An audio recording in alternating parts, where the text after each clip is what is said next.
Welcome to the Rusted Garden Homestead. This video is all about lighting for your indoor seed starts. If you want to subscribe, follow me. I will be doing an entire series on starting seeds indoors. I've already done videos on making your own starting mix, talked about watering, using a heat mat, all kinds of different things. It's the middle of January and I am just getting started. Growing different vegetables. All the plants you see down here are for different videos, prop plants. I'll talk about that in a second. So for lighting, it can be confusing to people. You just need a 4-foot long shelf or space, and you're going to use 4-foot long white LED shop lights. I've talked a lot about this. I'm going to give you a little more information really with respect to spacing the lights, how long do you leave them on, things that are confusing to people. So these are basic white LED shop lights. You can get them for anywhere from $15 to $25. They have the white LEDs going down the center. The tip here that is important is make sure you get a shop light that has the extension cord. Some of them get hardwired into a ceiling. You don't want that. You want to make sure you have an extension cord, and if you can find it, you know, it should have 3 feet or 4 feet or something on there so the cord can get to the outlet. The type of light, white LED is all you need. You can buy the more fancier systems, as I say. They're effective, they work really well, they work better than this, but they're really, really expensive.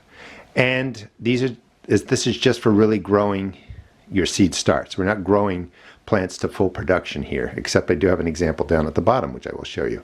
So the white LEDs work. You want 5,000 lumens or higher.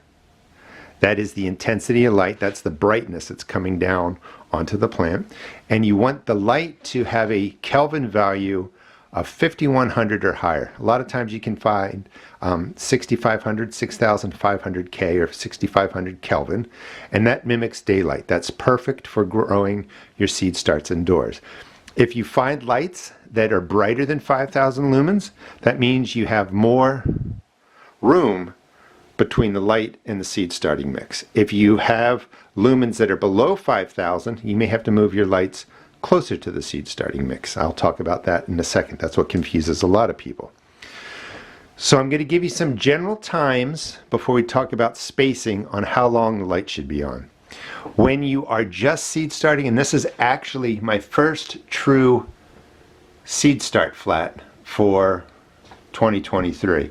And just a quick tip is you can just, you know, create something like this that shows the cells going into a flat, and you just orient it by, you know, upper left corner. On the other side there's a piece of tape, and I just put the tray this way, and then I know that I can just orient the tray to the little map here, and I can tell what's growing. Why do that? Because if you have to put markers in here and your lights are really close, those markers get knocked around and can kind of get messed up. So you can just put it on paper and set that up. So when you are starting the seeds, and you can see some of the chamomile came up, you want these lights to be really, I mean, these are about 1 inch, 1 to 2 inches from the surface of the seed starting mix for the germination period. It doesn't have to be exact 1 to 3 inches, something like that. Leave the lights on for germination 16 hours. So it's 16 hours on, 8 hours off. They need a night cycle.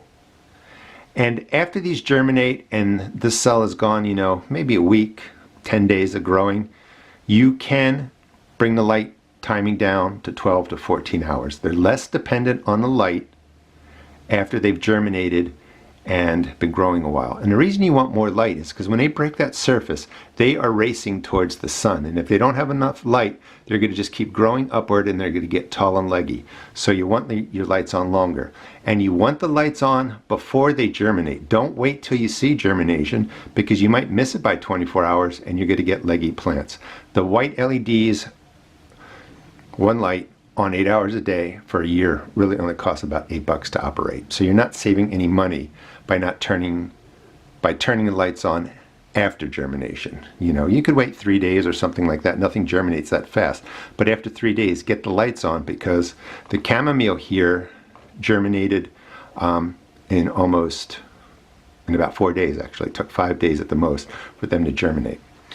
So the lights are on 16 hours, they're off 8 hours. As your plants get bigger, you can raise the space. So germination, 1 to 3 inches over the starting mix. After they've been growing, let's say 2 weeks or so, you can raise the lights maybe to 4 to 6 inches above the seed starts, and you can leave the lights on 12 to 14 hours. They're less dependent on the light as they get bigger, so you can raise the lights. And in my setup, you know, the seeds go up top when they're first germinating.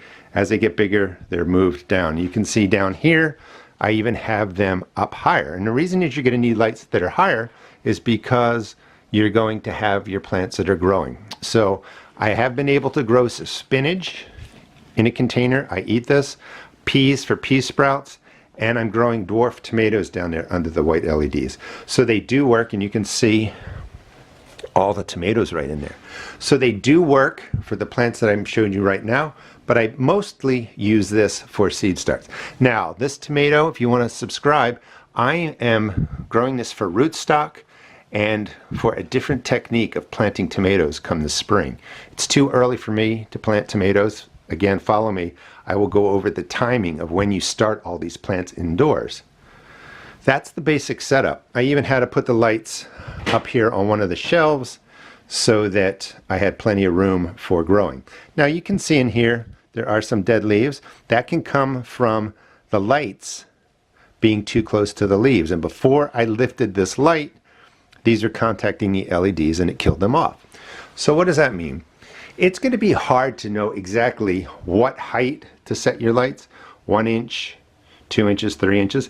If your seedlings look a little burned, raise the light. That's really how you go about it. Take notes, and then you'll have an understanding of how your lights are best used for these different tiers.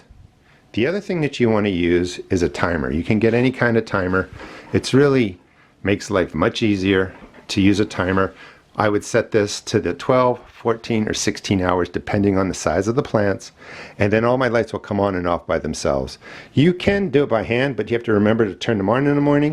You have to remember to turn them off at night. A timer will just save you a lot of time. So I get this question a lot too. So each of these lights are 5,000 lumens. If you put a light here that's 2,500 lumens and another light over there that's 2,500 lumens, you don't get 5,000 lumens of light intensity.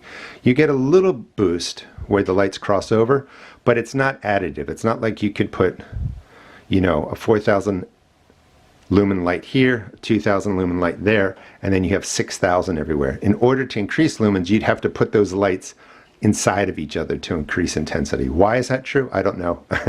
Some smarter people would be able to explain that to you, but it's not additive. You don't add the total when they're next to each other. It's the actual lumens that come out of the light. Now, don't over worry about 5,000 lumens. It's pretty common. Years ago when I had fluorescent lights, I did this with with lights that had lumens of 3,000. You just have to keep them a little bit closer. It's going to work. You're going to get your seed starts. And again, subscribe and follow because I'll be explaining watering and all kinds of different things to you. Lights will provide some heat. You do like to have the temperature of your grow station around 65 degrees, 70 degrees Fahrenheit. I put foil on top of here, help keep some of the heat in. I might put a flap here, reflect some of the light back in. It's really up to you how you do it. When you have flats like this, you can just kind of shift them every day so that the light intensity changes on there. Sometimes when they sit like this, the plants on the outer part, you know, get a little bit lanky or a little bit underfed, so to speak, from the light. So you can just move them. Every day won't matter. And as you go from small germinated seedlings to larger plants, they need less light.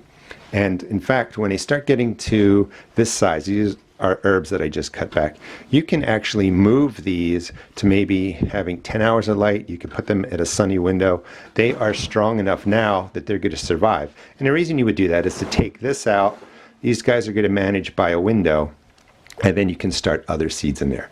You can't really germinate seeds by a southern window. It's just not enough light. If you try and do that, they're going to be lanky. So these guys get the light. These guys get the light. As the plants get bigger, they need less light. And when they've been growing, generally speaking, 4 weeks, 6 weeks, you could move them to a southern window, clear out space for other seed starts that you have to get going. Hope you enjoyed the video. Thanks for watching. Please check out my seed shop at therustedgarden.com. And this is all you really need in the way of lights to grow your own seed starts.